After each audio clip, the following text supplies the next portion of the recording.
Assalamualaikum warahmatullahi wabarakatuh. Kami dari kelompok 7 yang beranggotakan 1. Yora Tritunggal Dewi, 2.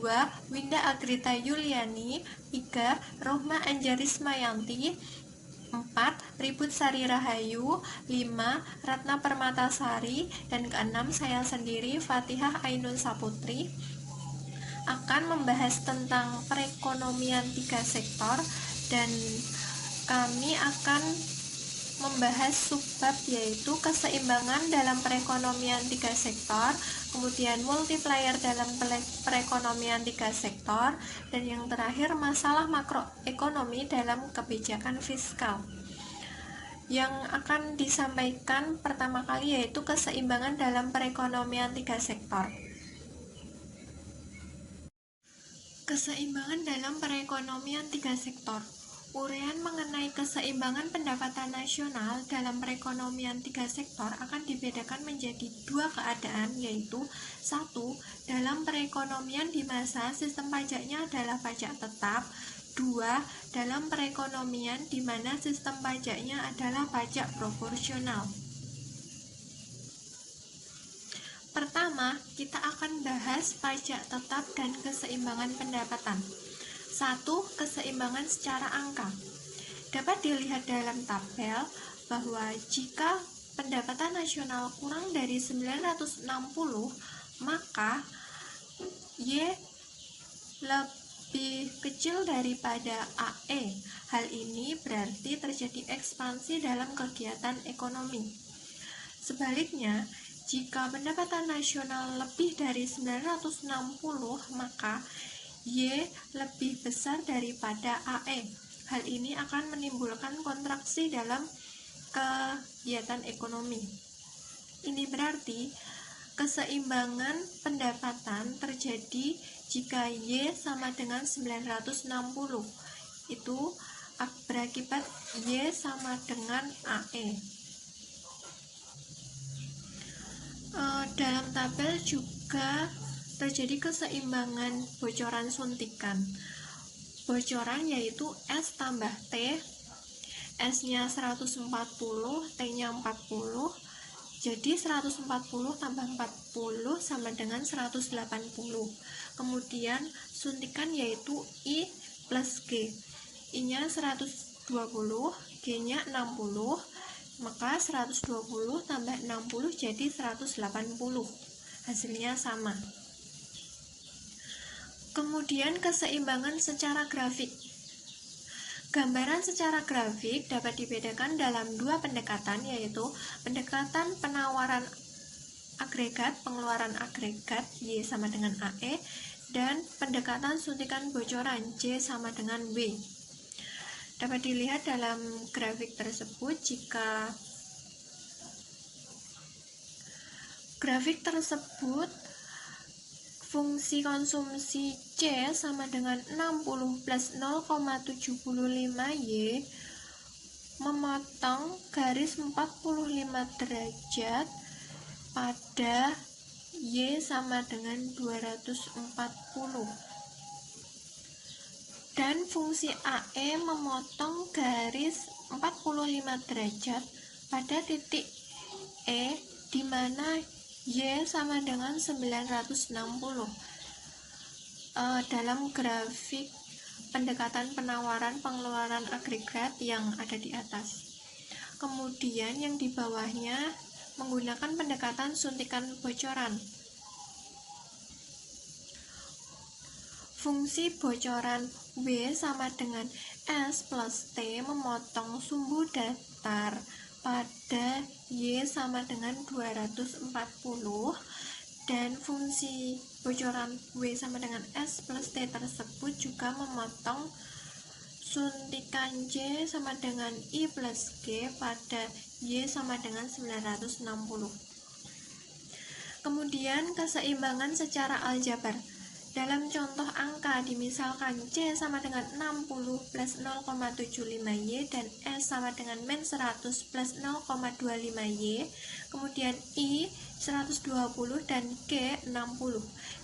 Dengan demikian, pendapatan nasional pada keseimbangan adalah menggunakan rumus Y sama dengan C plus I plus G, kemudian Y sama dengan 60 plus 0,75Y plus 120 plus 60.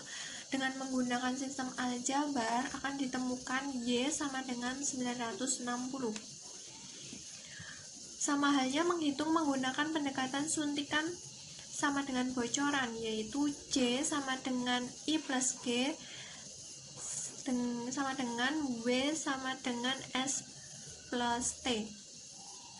Jadi I plus G sama dengan S plus T akan menjadi 120 plus 60 sama dengan min 100 plus 0,25Y plus 40. Dengan menggunakan aljabar akan menghasilkan Y sama dengan 960. Kemudian pajak proporsional dan keseimbangan pendapatan. 1. Keseimbangan secara angka. Dapat dilihat dalam tabel, jika Y kurang dari 1200 maka Y lebih kecil daripada AE. Hal ini akan menimbulkan ekspansi dalam kegiatan ekonomi. Sebaliknya, jika Y lebih besar daripada 1200 maka Y sama dengan lebih besar daripada AE. Hal ini akan menimbulkan kontraksi dalam kegiatan ekonomi. Itu berarti keseimbangan pendapatan akan terjadi jika Y sama dengan 1200. Hal ini akan berakibat Y sama dengan AE.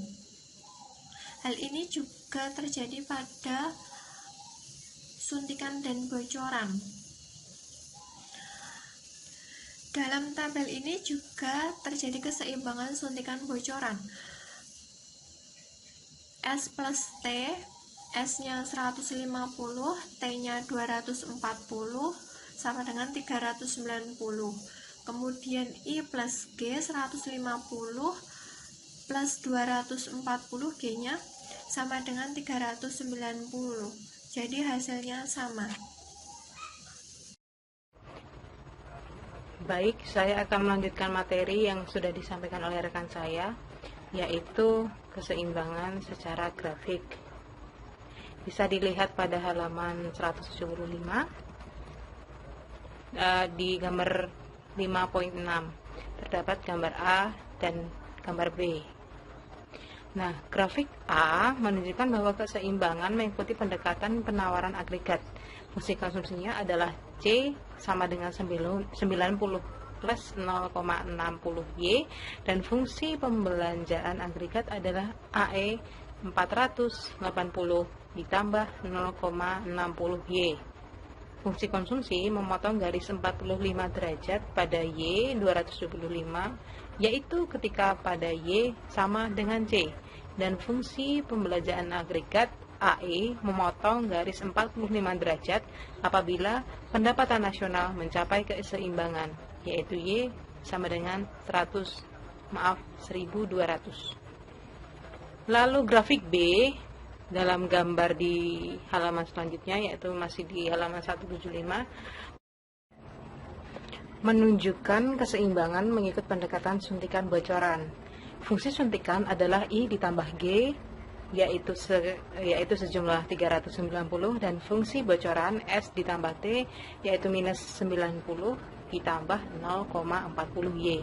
Fungsi bocoran memotong sumbu datar Y, yaitu 225, di mana C sama dengan Y, dan memotong fungsi suntikan pada Y sama dengan 1200, yaitu pendapatan nasional yang dicapai pada tingkat keseimbangan. Keseimbangan secara aljabar. Persamaan konsumsi dari tabungan adalah yang pertama, C atau konsum sama dengan 90 ditambah 0,60Y. Dan yang kedua adalah S atau saving atau tabungan, yaitu minus 190 ditambah 0,20Y. Sedangkan I atau investasi yaitu sekitar 150, dan G yaitu 240 menurut pendekatan penawaran agregat. Pengeluaran agregat keseimbangan dicapai pada Y sama dengan C ditambah I ditambah G. Dengan demikian, pendapatan nasional adalah 1.200. Keseimbangan menurut pendekatan suntikan bocoran dicapai apabila I ditambah G sama dengan S ditambah T. Dengan demikian, pendapatan nasional dalam triliunan rupiah dihitung sebagai 150 ditambah 240 sama dengan minus 90 ditambah 0,20 Y ditambah 0,20 Y sama dengan Y sama dengan 1.200. Kemudian multiplier dalam perekonomian tiga sektor. Bisa dilihat di halaman 176, ada gambarnya di situ. Nah, di bagian pertama digambarkan proses multiplier dalam perekonomian dengan sistem pajak tetap, dan di bagian kedua digambarkan proses multiplier yang akan berlaku dalam perekonomian sistem pajak proporsional. Nah, contoh di bagian angka 1, investasinya sejumlah delta I adalah 20, kemudian delta Y sama dengan 20 juga. Lalu delta C sama dengan 0,75 dikali 20 sama dengan 15, dan tabungan sebanyak 0,25 dikali 20 yaitu 5. Nah, pertambahan konsumsi rumah tangga sebanyak delta C akan menambah pendapatan nasional sebanyak delta Y yaitu sejumlah 15. Pada akhir proses multiplier tersebut, pendapatan nasional bertambah sebanyak 80 triliun, konsumsi sebanyak 60 triliun, dan tabungan sebanyak 20 triliun. Contoh ini menunjukkan pendapatan nasional bertambah 4 kali lipat dari pertambahan investasi. Contoh angka dalam bagian kedua, yaitu menggambarkan bagaimana pajak proporsional akan mempengaruhi proses multiplier. Pada tahap pertama dari proses multiplier, pertambahan investasi sebanyak delta I, yaitu 20, akan menyebabkan pertambahan pendapatan nasional yang sama besarnya, yaitu sebesar delta Y sama dengan delta Y, yaitu sama-sama 20. Pertambahan pendapatan nasional ini menyebabkan pajak bertambah sebanyak delta T, yaitu sebanyak 0,20 dikali 20 sama dengan 4. Dan oleh sebab itu, pendapatan disposable akan bertambah sebanyak delta Y sama dengan 20 dikurangi 4, yaitu 16. Nah, kenaikan pendapatan disposable ini akan menambah konsumsi rumah tangga sebanyak delta C, yaitu sebanyak 0,75 dikali 16 sama dengan 12, dan tabungan sebanyak delta S, yaitu 0,25 dikali 16, yaitu 4. Nah, kenaikan konsumsi sebanyak delta C sama dengan 12 dan akan menaikkan pendapatan nasional lagi sebanyak delta C sama dengan delta Y, yaitu sebanyak 12. Dan ini akan menciptakan tahap kedua dari proses multiplier. Nah, apabila proses multiplier ini terus berjalan, pada akhirnya pendapatan nasional bertambah sebanyak 50 triliun, sedangkan pajak konsumsi dan tabungan berturut-turut sebanyak 10 triliun, 50 triliun, dan 10 triliun. Contoh ini menunjukkan dalam perekonomian dengan materi pajak proporsional, pendapatan nasional bertambah hanya 2,5 kali lipat dari hambatan investasi yang mula-mula dilakukan. Materi selanjutnya yaitu menghitung nilai multiplier. Uraian mengenai proses multiplier dengan menggunakan contoh angka dapat menerangkan bagaimana proses tersebut wujud, namun tidak menerangkan dan menentukan besarnya nilai multiplier. Penghitungan nilai multiplier dapat lebih mudah dilakukan dengan aljabar. Dalam perekonomian tiga sektor, perubahan perbelanjaan agregat bukan saja diakibatkan oleh perubahan dalam investasi, tetapi dari pajak dan pengeluaran pemerintah. Tiga jenis multiplier yang akan ditentukan besarnya yaitu multiplier investasi, multiplier pengeluaran pemerintah, dan multiplier perubahan pajak.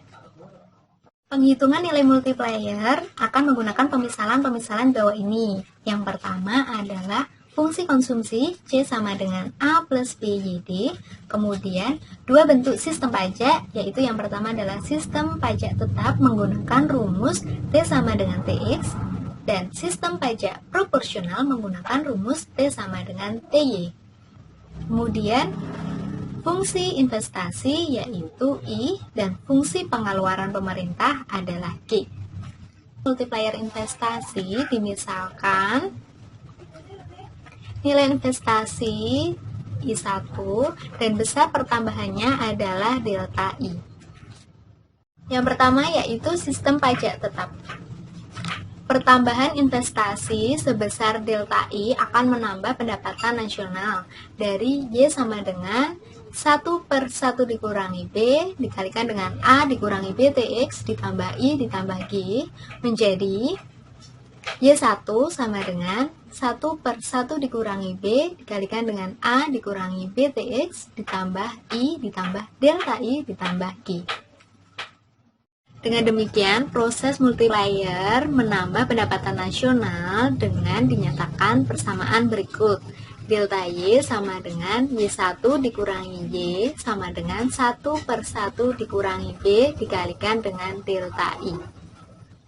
Persamaan ini dapat disimpulkan bahwa dalam perekonomian 3 sektor dengan pajak tetap, pertambahan investasi sebanyak delta I akan menambahkan pendapatan nasional sebanyak 1/1 dikurangi B kali pertambahan investasi. Dengan demikian, nilai multiplier adalah delta Y dibagi dengan delta I adalah multiplier investasi pajak tetap sama dengan 1/1 dikurangi B. Yang kedua adalah sistem pajak proporsional. Pertambahan pendapatan nasional yang akan terwujud dalam perekonomian 3 sektor dengan menggunakan sistem pajak proporsional adalah 1/1 kurangi B ditambah BT kali lipat pertambahan investasi. Artinya, nilai multiplier adalah multiplier pajak proporsional sama dengan 1/1 kurangi B ditambah BT sama dengan 1/1 kurangi B kali dengan 1 kurangi T. Assalamualaikum warahmatullahi wabarakatuh. Nama saya Rohma Anjaris Mayanti, NPM 16133100102. Di sini saya akan mempresentasikan tentang multiplier pengeluaran pemerintah. Bisa disimak semuanya di halaman 181. Di sini tertulis investasi perusahaan dan pengeluaran pemerintah adalah komponen dari pengeluaran agregat. Kenaikan investasi secara langsung akan mengakibatkan kenaikan pengeluaran agregat. Maka pada tahap pertama dari proses multiplier, pertambahan investasi akan menaikkan pendapatan nasional yang sama besarnya. Pengeluaran pemerintah juga akan mengakibatkan pertambahan seperti itu, yaitu pada tahap pertama dari proses multiplier, pertambahan pengeluaran pemerintah akan menaikkan pendapatan nasional yang sama besarnya. Sebagai akibat dari keadaan ini, maka nilai multiplier dari perubahan investasi adalah sama dengan multiplier dari perubahan pengeluaran pemerintah. Selanjutnya saya akan menjelaskan tentang masalah makroekonomi dan kebijakan fiskal di halaman 184. Langkah-langkah pemerintah untuk membuat perubahan dalam sistem pajak atau dalam pembelanjaannya dengan maksud untuk mengatasi masalah-masalah ekonomi yang dihadapi dinamakan kebijakan fiskal. Dalam suatu perekonomian tertutup, yaitu perekonomian yang tidak menjalankan kegiatan perdagangan luar negeri, dua masalah makroekonomi yang utama adalah pengangguran dan inflasi. Dalam usaha untuk menunjukkan konsumsi kebijakan fiskal dalam mengatasi masalah ekonomi yang dihadapi, bagian ini akan menerangkan dua hal berikut. Yang pertama, menunjukkan bentuk masalah yang mungkin dihadapi dalam perekonomian. Yang kedua, menerapkan bentuk-bentuk langkah kebijakan fiskal dalam mengatasi masalah ekonomi yang dihadapi. Dan masalah pengangguran dan inflasi. Tingkat kegiatan ekonomi negara yang wujud pada suatu waktu tertentu adalah berbentuk salah satu dari tiga keadaan berikut. Yang pertama, mencapai tingkat konsumsi tenaga kerja penuh. Yang kedua, menghadapi masalah pengangguran. Dan yang ketiga, menghadapi masalah inflasi. Assalamualaikum warahmatullahi wabarakatuh. Saya Ratna Permatasari, NPM 19133-1015 akan mempresentasikan beberapa hal yang terdapat pada keseimbangan ekonomi 3 sektor. Yang pertama, saya akan menjelaskan tentang mencapai tingkat konsumsi tenaga kerja penuh. Keadaan ini adalah keadaan yang ideal. untuk setiap perekonomian dan merupakan salah satu tujuan penting dari menjalankan kebijakan-kebijakan ekonomi. Dalam perekonomian yang mencapai tingkat konsumsi tenaga kerja penuh, pengeluaran agregat yang sebenarnya wujud adalah sama dengan pengeluaran agregat yang diperlukan untuk mencapai tingkat konsumsi tenaga penuh. Dalam gambar 5.7 menunjukkan AE sama dengan AEF, di mana AE adalah pengeluaran agregat yang sebenarnya, dan AEF adalah pengeluaran agregat yang diperlukan untuk mencapai tingkat konsumsi tenaga kerja penuh. Kedua fungsi pengeluaran agregat tersebut bertindih karena konsumsi tenaga kerja penuh dicapai. Pendapatan nasional adalah YF. Yang kedua, saya akan menjelaskan tentang menghadapi masalah pengangguran. Masalah pengangguran ini masalah yang selalu dihadapi oleh berbagai daerah, berbagai negara, tidak hanya terdapat di Indonesia namun terdapat di daerah-daerah lain. Pada gambar 5.8 menunjukkan keseimbangan perekonomian negara yang menghadapi masalah pengangguran. Masalah ini wujud karena pengeluaran agregat AE adalah di bawah pengeluaran agregat yang diperlukan untuk mencapai tingkat konsumsi tenaga kerja penuh atau AEF. Pendapatan nasional adalah Y, yaitu nilainya di bawah pendapatan nasional potensial atau YF.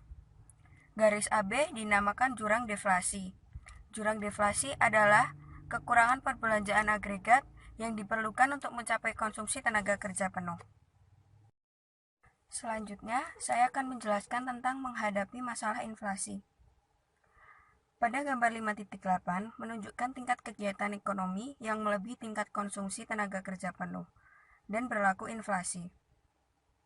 Pengeluaran agregat yang wujud adalah melebihi kemampuan dari perekonomian itu untuk memproduksikan barang-barang dan jasa-jasa. Kelebihan tersebut akan menimbulkan kenaikan harga. Ini dicerminkan oleh nilai Y yang lebih besar daripada YF. Dalam keadaan yang sebenarnya, pendapatan nasional real yang wujud tidak dapat melebihi YF. Maka keadaan di mana Y lebih dari YF hanya mungkin terjadi apabila harga-harga telah mengalami kenaikan, yang menyebabkan sejumlah barang tertentu sekarang mempunyai nilai yang lebih tinggi daripada sewaktu kenaikan harga yang belum berlaku. Perbedaan di antara AE dengan AEF dinamakan jurang inflasi. Jurang inflasi yaitu kelebihan dalam pengeluaran agregat di atas pengeluaran agregat pada konsumsi tenaga kerja penuh yang menimbulkan kekurangan barang dan seterusnya kenaikan harga. Selanjutnya, saya akan menjelaskan tentang peranan kebijakan fiskal. Kebijakan fiskal memegang peranan yang cukup penting dalam menstabilkan tingkat kegiatan ekonomi dan menciptakan tingkat kegiatan ekonomi ke arah tingkat yang dikehendaki. Ahli ekonomi klasik menekankan tentang perlunya menjalankan kegiatan belanja yang seimbang. Mereka menekankan tentang perlunya menjalankan sistem pasar bebas dan mengurangi campur tangan pemerintah, termasuk kebijakan fiskal yang aktif. Selanjutnya, saya akan menjelaskan tentang jurang deflasi, jurang inflasi, dan kebijakan fiskal. Dengan menggunakan kebijakan fiskal, pemerintah dapat mempengaruhi besarnya jurang deflasi atau jurang inflasi yang wujud dalam perekonomian. Apabila terdapat jurang deflasi, tingkat kegiatan ekonomi belum mencapai potensinya yang maksimal, dan pengangguran wujud, dalam keadaan seperti ini, pengeluaran agregat perlu dinaikkan. Langkah yang paling mudah yang dapat dilakukan pemerintah untuk mencapai tujuan itu adalah dengan menambah pengeluarannya. Bersama dengan langkah ini, untuk menjamin agar jurang deflasi dapat diperkecil sejauh mungkin. Pemerintah dapat pula mengurangi pajak yang dipungutnya dari penerima pendapatan dan perusahaan-perusahaan. Langkah-langkah yang dijalankan pemerintah ini berkecondongan akan menimbulkan anggaran belanja defisit. Dengan demikian, dapatlah dikatakan bahwa kebijakan anggaran belanja defisit adalah satu langkah pemerintah yang dapat dilakukan untuk mengatasi depresi dan pengangguran. Di masa di mana jurang inflasi wujud, yaitu pengeluaran agregat melebihi kemampuan perekonomian untuk memproduksi barang-barang dan jasa-jasa, kebijakan anggaran belanja surplus perlu dilakukan. Pada waktu itu, pemerintah perlu mengurangi pengeluarannya. Apabila pada mulanya anggaran belanja pemerintah adalah dalam keadaan seimbang, pengurangan pengeluarannya di satu pihak dan kenaikan pendapatan pajaknya di lain pihak akan menyebabkan anggaran belanja menjadi bentuk anggaran belanja surplus. Selanjutnya, saya akan menerangkan tentang akibat kebijakan fiskal ke atas kegiatan ekonomi. Pada gambar 5.9, di dalam grafik itu ditunjukkan pengaruh kebijakan fiskal ke atas naik turunnya tingkat kegiatan ekonomi dalam jangka panjang. Kurva A menggambarkan siklus perusahaan atau business cycle kegiatan ekonomi dalam jangka panjang, yang akan wujud apabila pemerintah tidak secara aktif menggunakan kebijakan anggaran belanjanya untuk mempengaruhi tingkat kegiatan ekonomi. Sedangkan kurva B menggambarkan siklus perusahaan yang wujud apabila pemerintah secara aktif menjalankan kebijakan fiskal. Dari gambaran yang ditunjukkan kurva A dan kurva B, dapat disimpulkan bahwa apabila pemerintah secara aktif menggunakan kebijakan anggaran belanjanya sebagai alat untuk mempengaruhi tingkat kegiatan ekonomi, maka masalah depresi dan pengangguran atau masalah inflasi dapat dikurangi keseriusannya. Gerak naik turun siklus perusahaan dapat diperkecil, berarti perekonomian akan berjalan menjadi stabil. Selanjutnya, saya akan menjelaskan tentang bentuk kebijakan fiskal diskresioner. Kebijakan fiskal diskresioner atau discretionary fiscal policy ialah dapat diartikan sebagai langkah-langkah pemerintah untuk mengubah pengeluarannya atau pemungutan pajaknya dengan tujuan untuk: pertama, mengurangi gerak naik turun kegiatan ekonomi dari waktu ke waktu. Dan kedua, menciptakan suatu tingkat kegiatan ekonomi yang mencapai tingkat konsumsi tenaga kerja yang tinggi, tidak menghadapi masalah inflasi dan selalu mengalami pertumbuhan yang memuaskan. Dapat disimpulkan bahwa terdapat dua macam alat yang digunakan oleh pemerintah untuk menjalankan kebijakan tersebut. Yang pertama, membuat perubahan-perubahan ke atas pengeluarannya. Yang kedua, membuat perubahan-perubahan ke atas pajak yang dipungutnya. Maka, pada hakikatnya, kebijakan fiskal diskresioner dapat dibedakan dalam 3 bentuk, yaitu membuat perubahan ke atas pengeluaran pemerintah. Kedua, membuat perubahan ke atas sistem pemungutan pajak. Yang ketiga, secara serentak membuat perubahan dalam pengeluaran pemerintah dan sistem pemungutan pajak.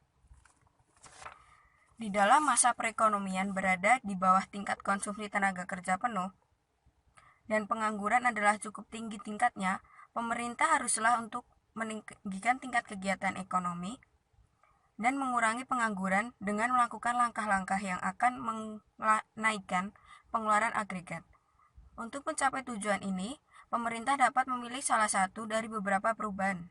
Yang pertama, menaikkan pengeluarannya tetapi tidak membuat perubahan apa-apa ke atas pajak yang dipungutnya. Yang kedua, mempertahankan tingkat pengeluarannya tetapi menurunkan pajak yang dipungutnya. Yang ketiga, dari satu pihak menaikkan pengeluarannya dan pihak lain menurunkan pajak yang dipungutnya. Yang keempat, pengeluarannya dan pemungutan pajaknya dinaikkan, dan kenaikan tersebut besarnya sama. Tujuan dari kebijakan seperti ini adalah untuk menjaga agar pendapatan dan pengeluaran pemerintah tetap seimbang. Perubahan-perubahan yang sebaiknya yang digunakan untuk mengatasi inflasi, kebijakan itu dilakukan adalah untuk mengurangi pengeluarannya, menaikkan pajak yang dipungut, mengurangi pengeluarannya dan menaikkan pajak yang dipungut, atau mengurangi pengeluarannya dan mengurangi pajak yang dipungutnya dengan jumlah yang besarnya sama. Terima kasih. Perkenalkan, nama saya Winda Agrita Yuliani, NPM 1613331000048. Di sini saya akan menjelaskan mengenai contoh angka pengangguran dan kebijakan fiskal. Sebelumnya saya akan menjelaskan terlebih dahulu mengenai 3 faktor yang menentukan besarnya perubahan dalam anggaran belanja untuk mengatasi masalah pengangguran atau inflasi. Untuk yang pertama, besarnya perbedaan pendapatan nasional yang sebenarnya dicapai dengan pendapatan nasional yang akan dicapai pada konsumsi tenaga kerja penuh. Untuk yang kedua, bentuk kebijakan fiskal diskresioner yang akan dilaksanakan. Dan yang terakhir, yang ketiga, besarnya kecondongan konsumsi marginal pendapatan nasional atau MPC. Permisalan yang digunakan, pendapatan nasional potensial yaitu pendapatan nasional yang dicapai pada tingkat konsumsi tenaga kerja penuh yaitu 800 triliun. Pada tahun tersebut, pendapatan nasional yang sebenarnya dicapai yaitu 750 triliun. Seterusnya, dimisalkan MPC pendapatan disposable adalah 0,75 dan sistem pajak adalah pajak proporsional besarnya 20% dari pendapatan nasional. Kemudian ada beberapa alternatif kebijakan fiskal diskresional yang akan dilakukan pemerintah. Untuk alternatif yang pertama yaitu kenaikan pengeluaran pemerintah. Terdapat perbedaan antara pendapatan nasional yang sebenarnya dengan pendapatan nasional yang pada konsumsi tenaga kerja penuh adalah 800 triliun dikurangi 750 triliun sama dengan 50 triliun. Untuk perhitungannya, delta Y sama dengan 1 dibagi 1 dikurangi P ditambah PT dikali delta G. Kemudian, delta Y sama dengan 1 dibagi 1 dikurangi 0,75 ditambah 0,75 dikali 20 dikali delta G. Untuk delta Y itu sudah ditemukan hasilnya yaitu 50 triliun sehingga 50 sama dengan 2,5 dikali delta G dan delta G sama dengan 50 dibagi 2,5 sehingga terdapat hasil delta G sama dengan 20. Jadi perlu ditambah 20 triliun untuk mencapai konsumsi tenaga kerja sepenuhnya. Untuk alternatif yang kedua yaitu pemerintah menurunkan pajak saja dengan perhitungan sebagai berikut. Delta Y sama dengan 1 dibagi 1 dikurangi B ditambah PT dikali delta T. Kemudian delta Y sama dengan 1 dibagi 1 dikurangi 0,75 ditambah 0,75 dikali 20 dikali delta T. Kemudian delta Y sama dengan 0,75 dibagi 0,40 dikali delta T. Kemudian 1,875 dikali delta T sama dengan 50 sehingga delta T sama dengan 26,6667. Jadi dari perhitungan pemerintah yaitu 67 Untuk alternatif yang ketiga yaitu pemerintah menaikkan pengeluarannya sebesar 10 triliun dan usaha mengatasi pengangguran dilakukan juga dengan mengurangi pajak.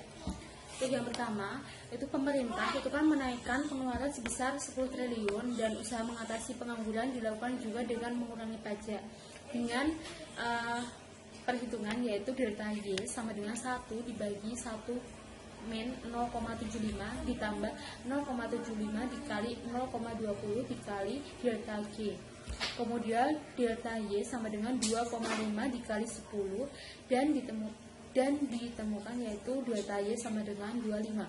Karena kenaikan pengeluaran pemerintah telah menaikkan pendapatan nasional sebesar 25 triliun sehingga kenaikan pendapatan nasional yang untuk selanjutnya, pertambahan pendapatan nasional yang diperlukan ini dapat dicapai dengan menurunkan pajak sebesar 13,333 triliun dengan perhitungan sebagai berikut. Delta Y sama dengan B dibagi 1 dikurangi B ditambah PT dikali delta T. Delta Y sama dengan 0,75 dibagi 1 dikurangi 0,75 ditambah 0,75 dikali 0,20 dikali delta T. Kemudian delta Y sama dengan 0,75 dibagi 0,40 dikali delta T sehingga 18,75 delta T sama dengan 25 dan ditemukan hasil yaitu delta T sama dengan 13,3333 triliun. Sekian presentasi dari kelompok kami, ada kurang lebihnya kami mohon maaf. Apabila ada yang ingin bertanya, menanggapi, maupun menambahkan, bisa dipersilahkan. Wassalamualaikum warahmatullahi wabarakatuh.